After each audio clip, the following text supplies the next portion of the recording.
Assalamualaikum warahmatullahi wabarakatuh. Perkenalkan, nama saya Cik Maulida Widodo. Saya dari Teknik Produk Sebening 2018 Politeknik. Di sini saya akan menyampaikan permainan tentang meningkatkan produktivitas petani melalui mina padi. Jadi ada beberapa informasi terkait harga padi saat pandemi itu.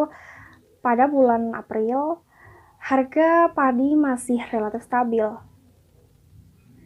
Namun kita dapat lihat pada bulan Mei di Indramayu ternyata harga padi turun. Dan pada bulan Agustus ada kabar baik, yaitu harga gabah kembali lagi naik sebanyak 1,44%. Dan pada bulan ini Oktober, Kepala BPS sebut NTUP dan harga gabah kembali lagi naik.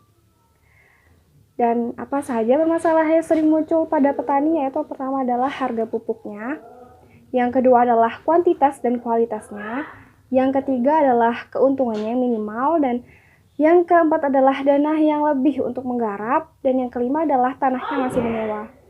Dan yang terakhir adalah tanahnya semakin tidak subur karena penggunaan pupuk kimia secara terus-menerus.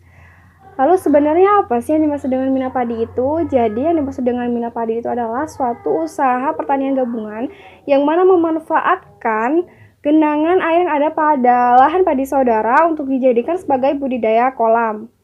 Lalu apa yang saudara dapatkan jika saudara melakukan budidaya mina padi ini? Yang pertama, saudara akan meningkatkan penghasilan saudara hingga 20%. Kenapa? Karena gabah yang dihasilkan dari mina padi ini lebih banyak daripada saudara melakukan budidaya hanya padi. Dan yang kedua, dapat menyuburkan tanah dan air. Dengan ini saudara tidak perlu lagi menggunakan pupuk terlalu banyak. Karena di sini sisa pakan dari ikan dan juga sisa dari kotoran ikan dapat menyuburkan tanah, dan hal ini juga ikan dapat mengurangi gulma, yang mana dengan ini ikan dapat mengurangi pertumbuhan dari rumput liar yang ada pada lahan padi saudara. Sehingga dengan ini saudara tidak perlu lagi melakukan pencabutan rumput, sehingga dapat mengurangi biaya dari penyiangan. Dan apa saja yang harus saudara persiapkan atau yang harus saudara butuhkan dalam melakukan budidaya mina padi ini? Yang pertama, pastinya saudara membutuhkan benih padi, benih lele, alat pertanian, dan juga pakan ikan.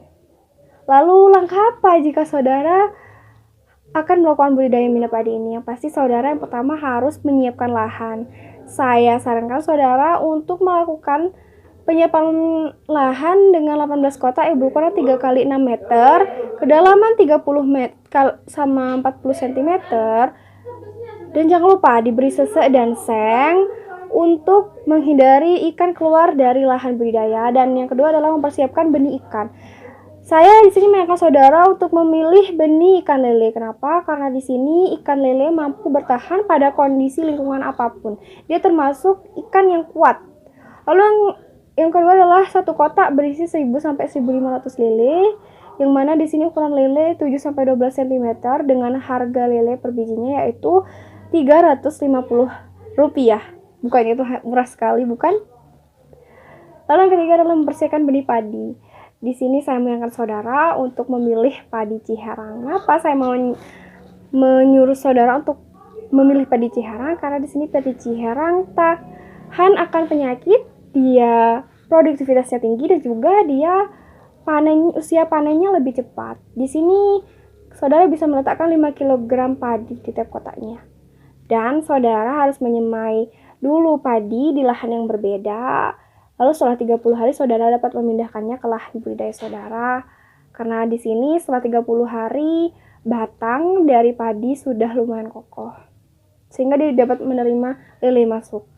Dan yang keempat adalah menebar benih ikan, yang mana di sini benih lele disebar setelah padi tadi berusia 30 hari. Dan yang kelima, melakukan pemupukan. Di sini saudara dapat melakukan pemupukan dengan urea dan KCl sebanyak 21 kg. Dan pastinya saudara tidak perlu menggunakan pestisida. Karena di sini lele tadi sudah dapat memakan jentik-jentik dari serangga, bekicot, dan dapat juga memakan organisme pengganggu tanaman dari lahan saudara. Dan yang keenam adalah Masa pemeliharaan padi dan lele. Di sini jangan lupa saudara memberi makan padi dan lele 2 hari sekali, pagi dan sore, lalu memberikan pelet sebanyak 16 sak di masing-masing kotak. Lalu setiap hari airnya harus ditambah. Dan yang ketujuh adalah masa pemanenan. Jadi padi siap panen pada saat usianya sudah 90 hari dan lele tadi siap panen pada saat usia 60 hari. Dan pastinya padi dipanen terlebih dahulu.